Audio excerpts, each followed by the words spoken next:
All right, we are back with another Russian knife. CultroTech.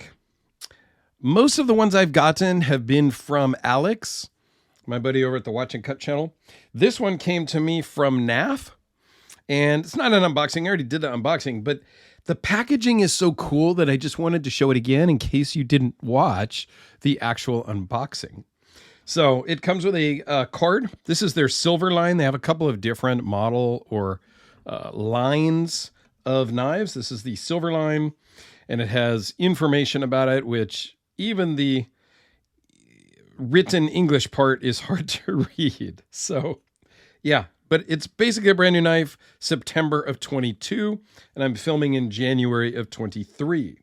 So typical magnetic cardboard box with some hard foam and a cutout for the knife. What I really appreciate is it has a little tab here to help you get it out. Oftentimes, that mold can be so tight that it's really hard to get the knife. And I've seen some where the knife is kind of in this way, so you don't even have the clip to grab onto to pull out. So I appreciate that. Because it has some proprietary hardware on the pivot, they give you the tool, which is really cool that they include it, number one. And it's just, yeah, it's kind of cool. It has some knurling on it, so you can do it by your fingers, but it also has a I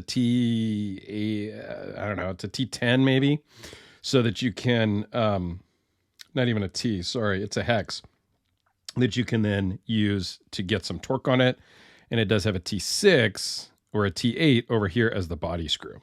So anyway, let's zoom out and talk about this very cool knife that now belongs to my good friend Aussie Mike. So it came to me. He bought it from NAF, the artist formerly known as NAF Sargent, and had it shipped to me. I'll include it in the box with everything else that goes down to Australia at some point. So with that stuff out of the way there, this is a big knife in a small package, if you will. So it's almost a 4-inch blade. It's 3.7-inch blade, very thin overall at 0.428. A beautiful Wharncliffe blade. And let's just zoom right in so we can talk about this.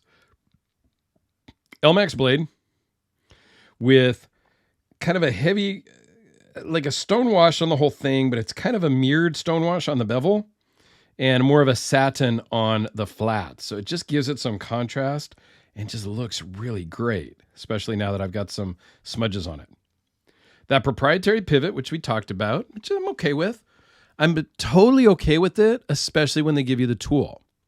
Now, is that the best way to go? If you're going to take this out into quote unquote the field and you're going to carry it around and use it when you're out on vacation and things like that, would it be nicer to be able to have the tool with you? Are you going to carry around the proprietary tool the whole time?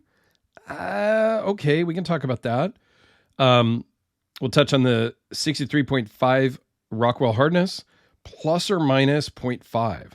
So yeah, CultroTech has some amazing, incredible heat treat that they do, and it's always done really well.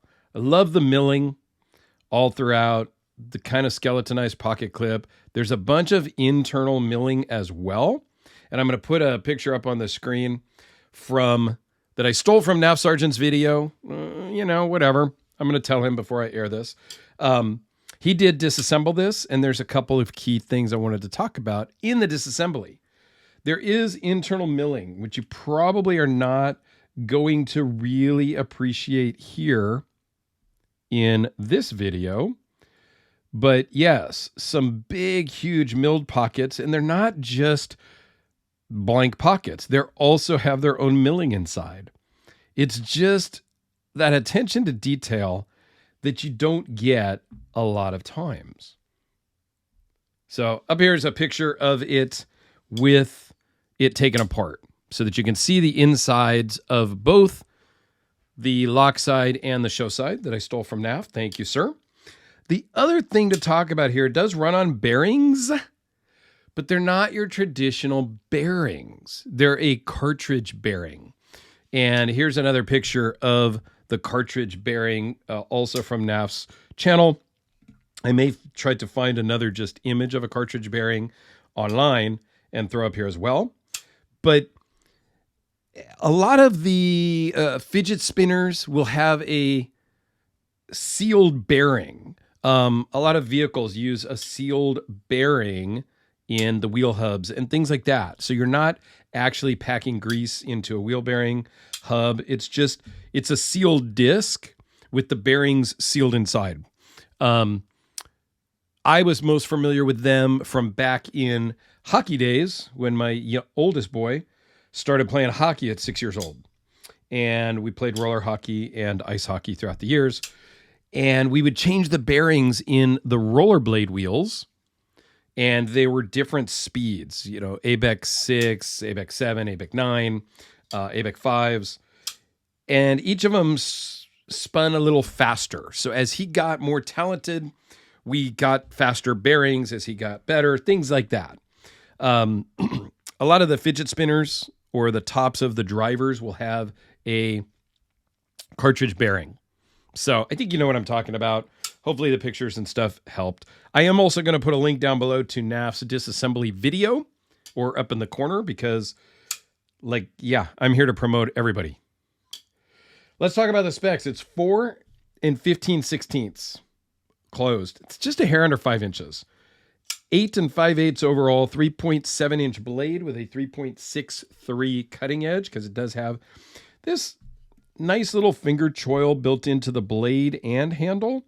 So you can choke up a little bit, or you can hold it back here with your thumb in that thumb ramp. Behind the edge is 0.011, and it's a guillotine.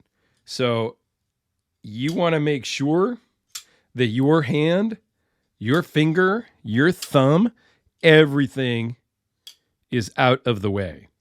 Because this thing drops, and it drops good.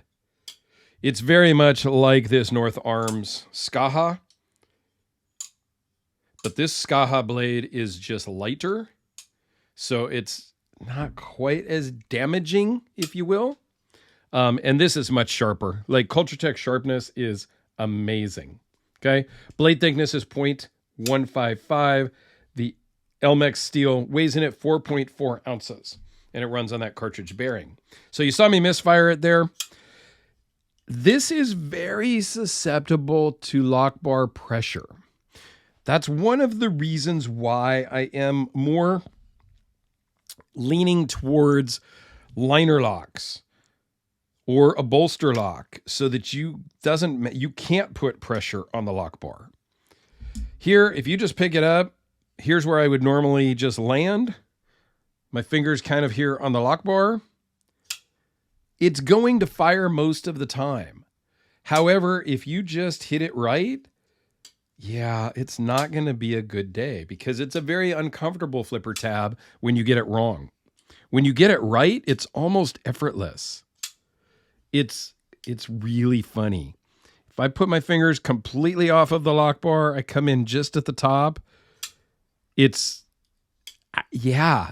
so weird. It's hard to explain how little force I am putting on it. It's weird. I don't know. I love it. I know that NAF loved it, but then he sold it. So NAF went through a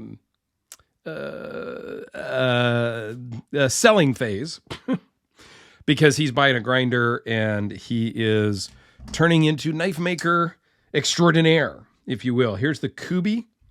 Let's get something else about the same blade length. 3.7, 3.66. Very similar.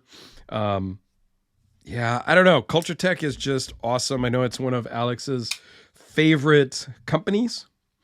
But for whatever reason, he didn't love this particular model. And that's fine. There's a lot of companies that I like that make a model that just doesn't appeal to me. There's much like actors. I like certain actors, but then they make a movie that I just don't care for. Still a great movie, just not my kind of movie. So same thing with knives. CultroTech makes a lot of different varieties so that you can pick and choose what you like. This is a great user. that Wharncliffe blade is super useful and utilitarian. So Mike, Aussie Mike, super cool. This is an awesome pickup for you. And I hope you really like it. And I hope you guys liked this video.